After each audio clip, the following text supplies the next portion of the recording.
তো সবাইকে নমস্কার, মাইমম কিচেন ব্লগে আজকে আমি দিতে চলে এসেছি আবার ভয়েস। তো মা আজকে বানিয়েছে খুবই দারুণ একটা শাক পাতা বাটা রেসিপি। তো এটা খুবই ইজিলি রেসিপিটা, তো পুরো দেখতে থাকুন, স্কিপ করবে না। তো দেখো কতটাই এটা টেস্টি দেখতে লাগছে। তো দেখো এটা স্পাইসি স্পাইসি গরম ভাতের সাথে সার্ভ করলে আরও ভালো লাগে। তো মা এখানে ধুয়ে নিয়েছে এটা পাতা। তো এটা হচ্ছে ব্রকলি পাতা। তো অনেকেই ব্রকলির যে পাতাগুলো থাকে ওগুলো অনেকেই ফেলে দেয়। তো এইরকম করে তো আপনারাও এরকম বানিয়ে খেতে পারেন, খেতে অবশ্যই দারুণ লাগবে।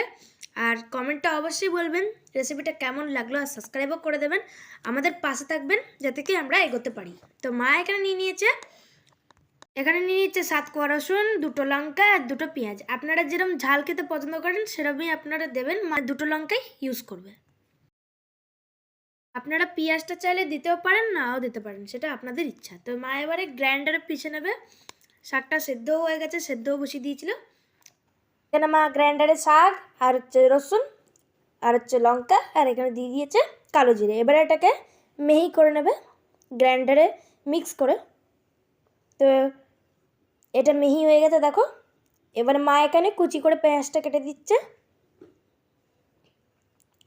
এবারে মা দিয়ে দিচ্ছে কড়াইতে সর্ষের তেল পরিমাণ মতন। এবারে মা ফোড়নে দিয়ে দিচ্ছে কালো জিরে আর হচ্ছে শুকনো লঙ্কা। এবার এটা নাড়িয়ে নিয়েছে। এবারে দিয়ে দিচ্ছে শাহি হিং 1 চটকি। এবার মা দিয়ে দিচ্ছে এখানে পেঁয়াজও দিয়ে দিচ্ছে এখানে কুচি। হিং দিলে স্মেল ভালো আসে আর টেস্টও বাড়ে। তো হিঙের মধ্যে অনেক রকমের উপকারী আছে, যেমন কি গ্যাস দূর করে, তারপরে ত্বকের সমস্যা দূর করে, অনেক রকমের এটার মধ্যে উপকার রয়েছে হিঙের মধ্যে।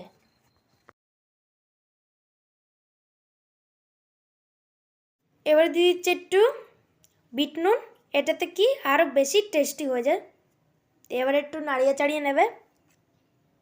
তো আমি এটা ভয়েস দিচ্ছি, খুবই টেস্টি হয়েছিল যেটা মা এখন বানাচ্ছে, এতটাই অসাধারণ হয়েছিল খেতে, মানে কি বলবো। এবার দিয়ে দিচ্ছে পেস্ট করে রাখা ব্রকলির পাতা পেস্টটা। তো এবারে যারা এরম ফেলে দিন ব্রকলির পাতাটা, এরম করে খাবেন, এরম খেয়ে দেখবেন, তারপরে আপনারাও এই পাতা বাটার ফ্যান হয়ে যাবেন। তো এবারে এটা ভালো করে নাড়িয়ে নেবে যতক্ষণ না এটা জল শোকাক।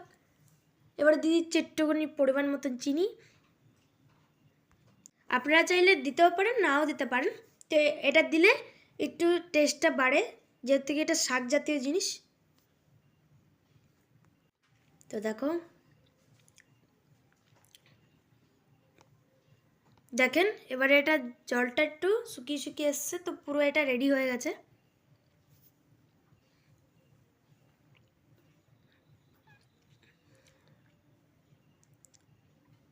এবারে এটা রেডি হয়ে গেছে। এবার একটা পাত্রের মধ্যে এটা নামিয়ে নেবে।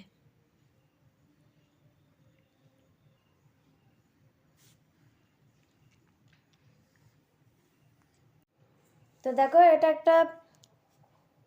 এটা পাত্রের মধ্যে নামিয়ে নিয়েছে, এটা ফিনিশ হয়ে গেছে। তো দেখো এটা কতটাই সুস্বাদু লাগছে দেখে।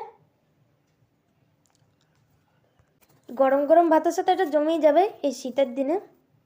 তো এই রেসিপিটা কেমন লাগলো অবশ্যই লাইক করবেন, শেয়ার করবেন, সাবস্ক্রাইব করবেন। আজকের মতো এইটুকুনি, সবাইকে নমস্কার জানাই মাইমম কিচেন ব্লগে।